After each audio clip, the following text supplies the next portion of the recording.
Tignan mo nga naman tong mga utoy na ito tol, na may mga hawak na sniper. Para bang easy-easy lang sa kanila ang umasinta at wala man lang kakaba-kaba. Noong 2017, kasagsagan ng Marawi Siege, bumulaga sa buong bansa ang nakakakilabot na katotohanang may mga batang kasing edad lang ng nasa elementarya na hawak ang armas at kasama sa pakikipaglaban. Ayon sa ulat, may mga batang wala pang 5 taong gulang ang naitalang nasa frontline, bit-bit ang maliliit na baby Armalite rifles. Sila ang tinaguriang child warriors ng Maute Group, mga musmos na hinubog para sa labanan o digmaan. Sa unang tingin ay para silang inosenteng biktima na naipit sa gulo. Kala mo'y takot, pero kapag sumalakay, determinado at handang pumatay at mamatay. At sa likod nito ay ang madugo at madilim na proseso kung paano sila nahikayat at naggamit ng teroristang grupo.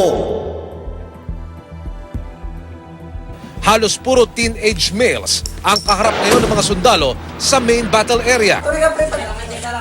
Hindi, mama. Sabay.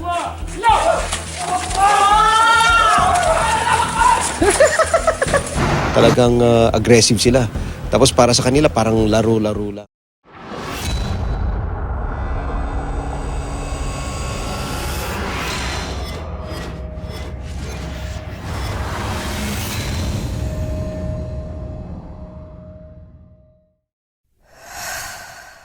Paano nga ba nagagawang hikayatin ng Maute Group ang mga bata na pumasok sa ganitong buhay? Sa mga salaysay na mga nakaligtas sa Marawi Siege, lumilitaw na sinimulan ng Maute ang paghubog sa murang isip ng kabataan sa pamamagitan ng pagpapalapit sa kanila sa relihiyon at komunidad. Sa mga liblib na baryo ng Lanao, nagtatag ang Maute ng mga session sa pag-aaral ng Quran para sa mga bata. Mga tinatawag na Hafiz classes kung saan inaalagaan ang interes ng kabataan sa Islam. Sa umpisa ay mistulang Bible study o madrasa lamang ito, pero ang totoo, paraan na ito ng ideological indoctrination. Ginamit ng Maute ang pagtuturo ng Quran bilang panangga at pain habang sinusubaybayan ang mga batang madalas dumalo. Kapag nakuha na ang tiwala, dito na nila sisimulang hikayatin ng bata sa mas mataas na misyon. Kadalasan, pinupuntirya nila ang mga batang ulila o yung galing sa pamilyang nasaktan ng gera katulad ng mga anak ng mga nasawing rebelde dahil mas madali umanong punuan ang pangungulila at galit ng mga ito. Bukod dito, malaking papel din ang ugnayan ng pamilya. Ang mga Maute ay mula sa angkan na may malawak na kamag-anakan at marami sa mga na-recruit nila ay sariling mga anak, pamangkin o pinsan. Sinasabing nag-recruit mismo sina Omar at Abdullah Maute mula sa kanilang mga kaanak at kababayan. May mga batang kasing bata ng 8 taong gulang na nabingwit nila sa ganitong paraan gaya na lamang ng sarili nilang pamangkin na si Jabir ay ginayakan na nila sa radikal na ideolohiya mula 13 taong gulang pa lamang nang sumali ito sa araw-araw na pag-aaral ng Quran sa kampo nila sa Butig. May mga bata pa na young as 4 years old na kasakasama ng grupo. Sa Piagapo, pinuntirya naman ni Imam Abilino Di Makiling ang kanyang mga pamangkin, pinsan, manugang at mga binata na nagsisimba sa kanyang moske. Hindi lamang doktrina ang ginagamit na pang-akit, sinasamantala rin ng Maute ang kahirapan at kawalan ng oportunidad sa lugar. Nag-aalok sila ng pera, pagkain at pangakong paraiso para mahikayat ang kabataan. Ayon sa isang rebel returnee, binibigyan sila ng sweldo na 15,000 pesos kada buwan kapalit ng pagsasanay at paghawak ng armas, isang halaga na lubhang napakalaki na para sa pamilyang salat. May pagkakataon pa raw na pati isang sakong bigas ay alok sa mga magulang upang payagan lamang sumama ang anak nila. Sabi ng isang leader kabataan sa Marawi, palaging may push factor na ginagamit ang mga extremist kung saan pag sumali sila dito, bibigyan sila ng isang sakong bigas o 10,000 pesos para lang sa isang training na babaril ka lang. Dahil dito, naiisip ng ilang kabataan na bakit nga ba hindi sila sasali may pera naman, kaya't mas nahihikayat sila sa grupong Maute. Para sa ibang nakapanayam na sumapi sa Maute, ang pangakong regular na sahod na 20,000 pesos hanggang 50,000 pesos ang naging higit na motibasyon kaysa paniniwala. Ayon pa sa security sources and community leaders, may mga magulang na mga bata ang inalok ng hanggang 70,000 pesos kasama ang buwanang sweldo na hanggang 30,000 pesos para ibigay ang kanilang mga anak sa grupo. Imbis na maging pabigat sa gutom na pamilya, ang bata ay nagiging breadwinner pa kuno kapag sumama siya sa armadong grupo. Meron ding mga kaso ng poor financial conditions ang ginamit na motibasyon. Halimbawa, si Faida at Amira, hindi tunay na pangalan, ay kapwa 16 na taong gulang lamang nang sumapi sa Maute Group. Si Faida ay naghahanap ng paraan para maiahon sa hirap ang pamilya, kaya siya sumama sa ISIS militants. Samantalang si Amira naman ay desperadong makakuha ng pampaopera sa kanyang iniindang karamdaman. Ang ganitong mga kwento ay nagpapakita na hindi lang mga batang lalaki, pati mga dalagita ay naisasalang din bilang mga child warriors, dala ng kagipitan. Ang paghihiganti ay isa ring pangalawang tema para sa tatlong kabataan. Para kina alias Alex at Asis, ang pagpatay kay Imam Abilino Di Makiling ang nagudyok sa kanila na sumali sa Maute Group dahil sa pagnanais na ipaghiganti ang kanyang pagkamatay.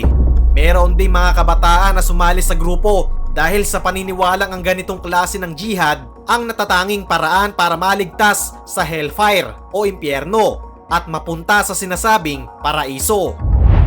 Ngayon, kapag nakuha na ng Maute ang loob ng mga bata, isinasama na nila ang mga ito sa mga training camp na lihim na itinayo sa mga kagubatan at kabundukan.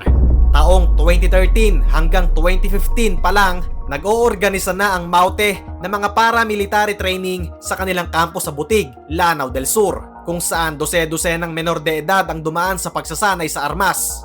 Sa testimonya ni alias Jalil, isa ring binatilyong dating mandirigma ng Maute Group na kalaunay sumuko sa mga otoridad, 11 taong gulang pa lamang siya nang dalhin siya ng isang imam sa Piagapo sa isang training camp kapalit ng pagkain at 15,000 pesos kada buwan, kung saan may 40 bata pang tulad niya. Tinuturuan sila dito ng Arabic at dito araw-araw silang sinasanay, pinagpupush up, pagtakbo sa mga trail, pagsasanay ng martial arts, pagkasa ng baril, pag-asinta at pagputok, pagbaklas ng rifle, at pati paggawa ng bomba. Tinuruan silang umiwas sa mga checkpoint, kung paano mag-ambush at makipaglaban. At kahit sa gulang nilang yon, ay pinilit silang patibayin ang loob sa harap ng panganib. Mismong mga dayuhang jihadist mula Indonesia at Malaysia ang nagsilbing instructor sa kanila sa paggawa ng bomba at paggamit ng high-powered firearms, gaya na lamang ni Zulkifli Binhir alias Marwan. Ang nakakatakot pa, kasama ng pagsasanay sa armas ang paglalabas-masok sa kanilang isip ng ideolohiya ng karahasan. Palaging pinapaalalahanan ang mga bata na banal ang kanilang layunin, na para kay Allah at para sa kalayaan ng Muslim Mindanao ang labang ito. Ginamit ng mga lider ang mga piling bersikulo ng Quran upang manggising ng galit at tapang. Ikinuwento pa ni Jalil na sa unang pagkakataon naantig siya sa maapoy na talumpati ni Abdullah Maute tungkol sa jihad. Napaniwala siyang tama lang lumaban para sa kanilang relihiyon, lalo pat ikinagalit ng marami ang matagal ng pagkakait ng hustisya at pag-unlad sa mga Moro. Bukod sa relihiyong panghihikayat, iba pa ang quote-unquote reward ang ikinaakit ng mga batang mandirigma. Pati raw pag-aasawa sa napiling babae ay ginawang pang-akit sa mga kabataang lalaking nagtitraining. Ayon sa 17 anyos na si Faisal na dating child warrior ng Maute Group, 10 taong gulang pa lang siya na magsimula magsanay para sa grupo.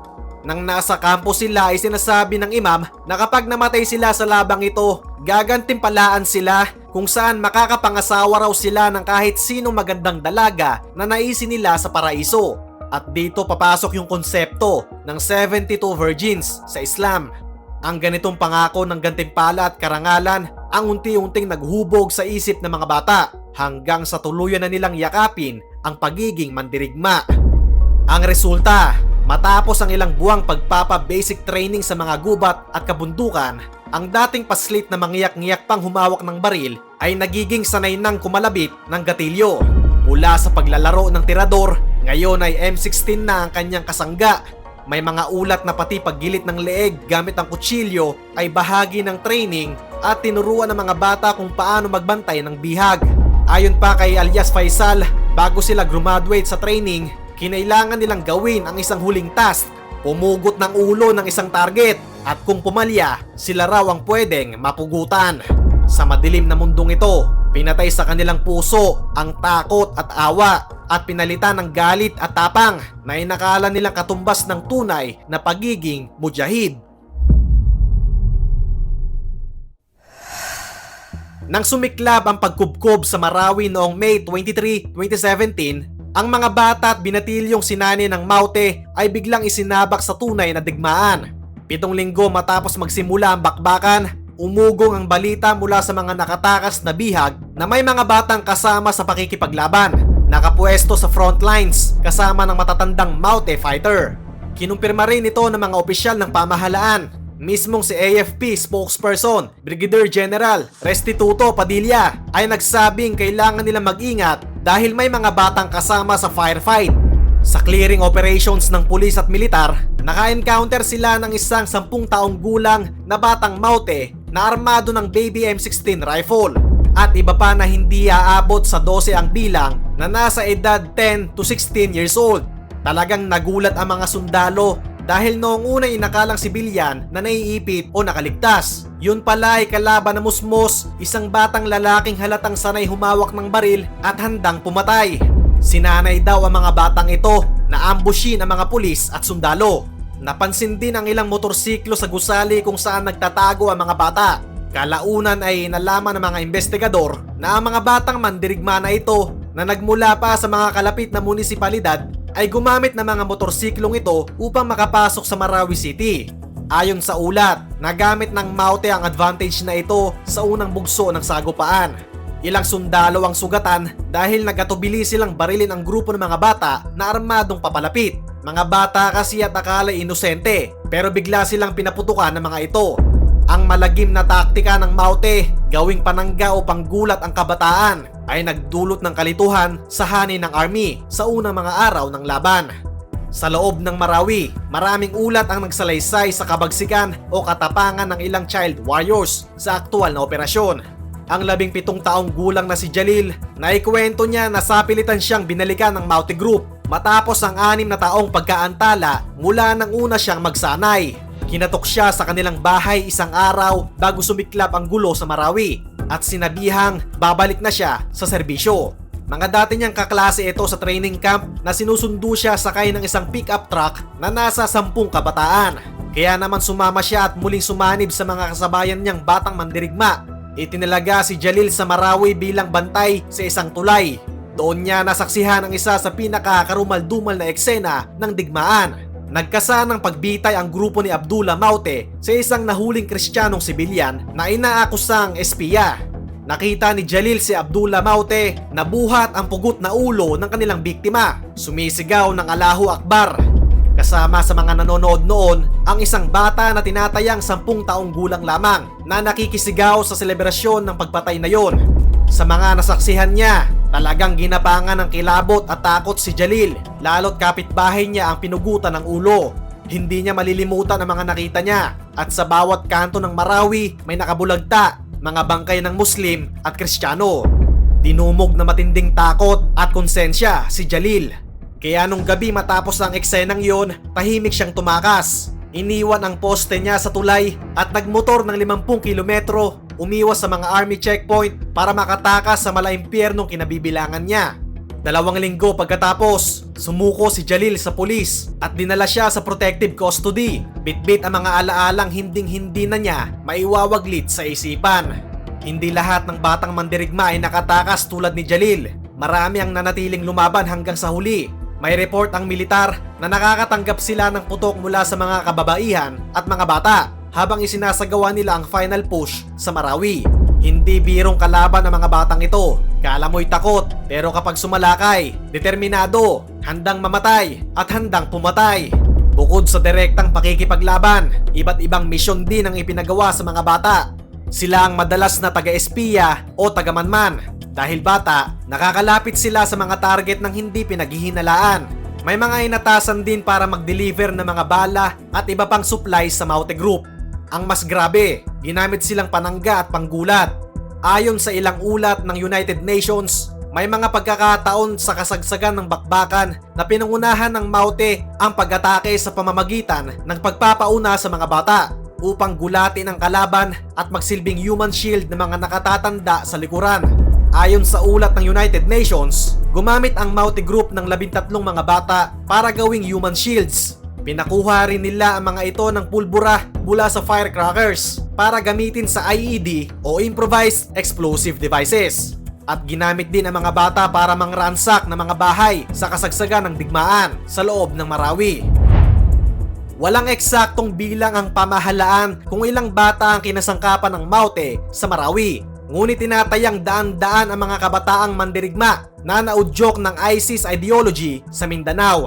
Ayon sa mga terrorism expert, matagal nang inaalagaan ng mga ekstremista ang next generation nila sa rehiyon. Iniulat ng United Nations na may 331 verified violations na nakaapekto sa 233 na bata sa Pilipinas mula 2017 hanggang 2019. Kabilang dito ang recruitment, pagpaslang, pagkapinsala at iba pa, kung saan malaking bahagi ng mga insidente sa panahong ito ay kaugnay ng mga conflict episodes gaya ng Marawi Siege. Sa kabuuan, tinaya ng UN na hindi bababa sa 30 bata ang direktang nirecruit at ginamit ng mga armadong grupo sa Pilipinas noong 2017 at malaking bahagi nito ay kagagawa ng Maute.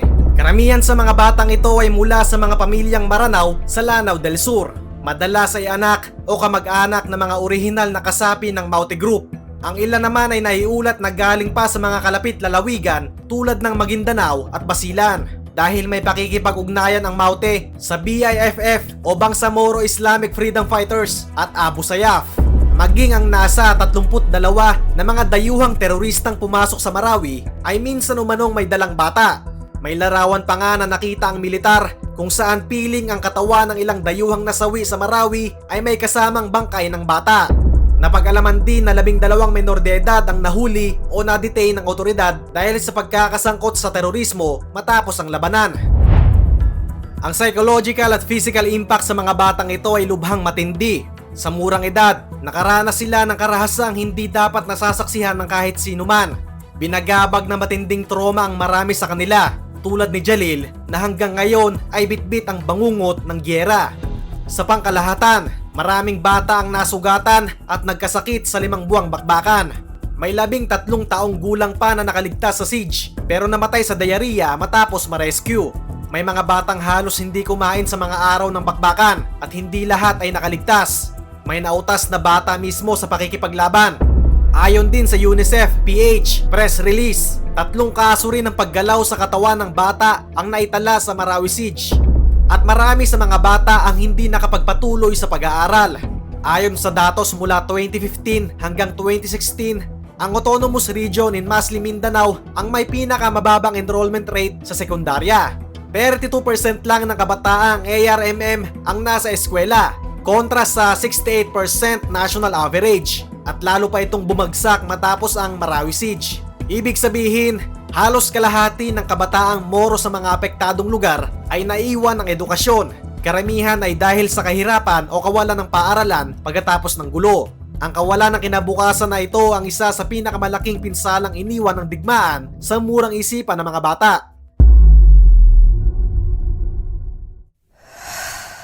Pagkatapos ng Marawi Siege, ano ang nangyari sa mga batang mandirigma na ito? Meron sa kanila ang nasawi kasama ng mga terorista. Subalit meron ding mga nakaligtas, sumuko at nahuli tulad ni Jalil. Ang batang ito na sumuko ay inilagay sa protective custody ng pamahalaan. Hindi ibinunyag ang tunay niyang pagkakakilanlan para sa kanyang seguridad. Sa halip na tratuhing kriminal, kinilala ng pamahalaan at mga NGO na biktima rin ng mga child warriors na ito.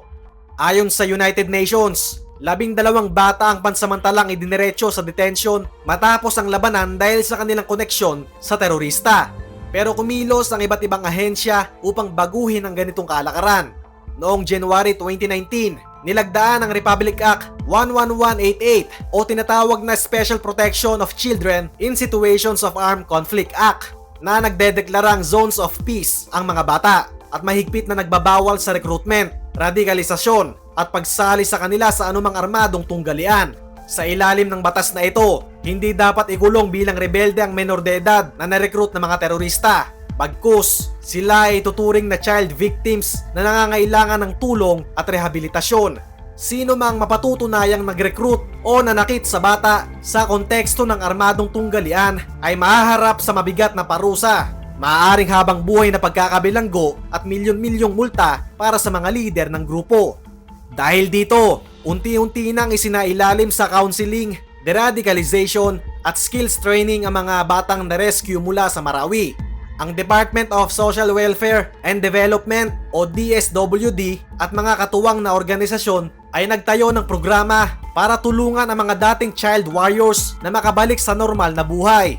Sa Marawi mismo, nabuo ang ilang inisyatiba na pinangungunahan ng kapwa kabataan para tulungan ang kanilang mga kaedad.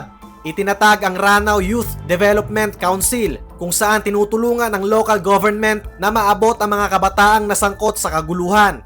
Isa sa pinakamabigat nilang tungkulin ay kausapin at gabayan ang mga kabataang mandirigmang sumuko mula sa siege. Nakipag-ugnayan ang mga youth leaders sa mga ito, hindi upang husgahan, kundi upang unti-unting ibalik ang kanilang tiwala sa komunidad. Ikinuwento ng isang youth organizer na sa bawat pagpapayo nila sa mga dating child warrior, ipinapakita nila ang halaga ng kapayapaan at paggalang sa karapatang pantao. Unti-unti, may mga batang dating bihag ng karahasan ang nagbabago ng perspektiba. Natututong mangarap muli ng buhay na malayo sa baril. Patuloy ding nagpapadala ng tulong at suporta ang mga NGO tulad ng Save the Children at UNICEF. Naglunsad ang Save the Children na mga programang psychological support para sa mga batang nakaranas ng trauma sa Marawi, habang tinutulungan din ang kabuhayan ng kanilang mga magulang upang maiwasan muling maipit sa recruitment ang mga bata. Dahil ang laban para iligtas ang kabataan mula sa tanikala ng terorismo ay hindi natatapos sa paggapi sa Mauti Group sa Marawi. Matagal at tuloy-tuloy ang paggaling ng mga batang ito. Nangangailangan sila ng paggabay, edukasyon at pagkakataong muling mabuo ang kanilang mga pangarap. Ang kamusmusang ninakaw sa kanila ay hindi na maibabalik. Ang mga alaala ng karahasang kanilang naranasan at ginawa ay mananatiling nakaukit sa kanilang isipan. Subalit sa kabila nito, may pag-asa. Nakikita ito sa bawat batang nakangiti mula habang nag-aaral sa Temporary Learning Center. Sa bawat binatilyong natututong mangarap maging guro o engineer imbis na martir, at sa bawat pamilyang muling nabubuo ang pundasyon matapos mawalay sa gulo. Sa dulo ng lahat, ang mga batang ito ay biktima ng digmaan, hindi kasangkapan lamang. At tungkulin natin bilang lipunan na ibalik sa kanila ang karapatang muling maging bata, ang tumawa, mag-aral, mangarap at mabuhay ng walang takot. Sa kasalukuyan, may mga batang mandirigma pa rin ng mga terorista ang naiimpluwensyahan pa. Katunayan, nitong August 2025 ay may naaresto ang pinagsamang puwersa ng Philippine Army at PNP CIDG na 3 batang mandirigma ng grupong Dawla Islamia sa isang operasyon sa Lanao del Sur. Bukod dito, may 3 rin sa kanila ang napatay sa operasyon na yon. Na-recover sa mga terorista ang mga war materials, ISIS flag, mga dokumento kung saan nakasaad ang kanilang mga plano at mga matataas na kalibre ng baril at bala. Tinitiyak naman ng PNP na gumagawa na sila ng preemptive measures upang mapigilan ang ginagawang recruitment ng mga teroristang grupo sa mga kabataan para i-radicalize o gawing mandirigma. Talagang walang kadala-dala ang mga taong nasa likod nito na nadoktrinahan ng ekstremistang paniniwala at mukhang gusto nilang matikman ang makabagong teknolohiya at sandata ng mga puwersa ng gobyerno. At yung mga batang umiidolo sa mga terorista ay mukhang gusto ring sumunod sa hukay o sumabog ang katawan. Malayo-layo pa ang tatahakin upang tuluyang mapawi ang ekstremismo at karahasan sa Mindanao. Ngunit sa bawat batang naisasalba mula sa landas ng terorismo ay dagdag na sinag ng pag-asa. Ang kanilang pinagdaanan ay nagsisilbing babala sa lahat kung gaano kalalim ang sugat na idinudulot ng gera sa kabataan. Naway magsilbi rin itong inspirasyon upang mas paigtingin pa ang kapayapaan, edukasyon at kaunlaran sa mga lugar na matagal nang napabayaan. Sapagkat sa pagtatapos, ang bawat batang napapanatiling malayo sa sandata at karahasan ay tagumpay nating lahat. Tagumpay ng kapayapaan laban sa karahasan at ng pag-asa laban sa terorismo. Sa inyong opinyon tol, ano sa tingin nyo ang pinakamalakas na dahilan kung bakit nahihila ang mga bata sa terorismo? Relihiyon, kahirapan o paghihiganti? Kung may edukasyon at sapat na kabuhayan sa lugar, mangyayari pa kaya ito? Sa tingin nyo, napipigilan ba ang extremism kung mas maaga ang intervention sa kabataan? Mas epektibo ba ang military solution o long-term education at livelihood programs? Sapat ba ang ginagawa ng gobyerno para protektahan ang mga bata sa conflict zones? Kung kayo ang sundalong kaharap ang armadong bata, magpapaputok ba kayo?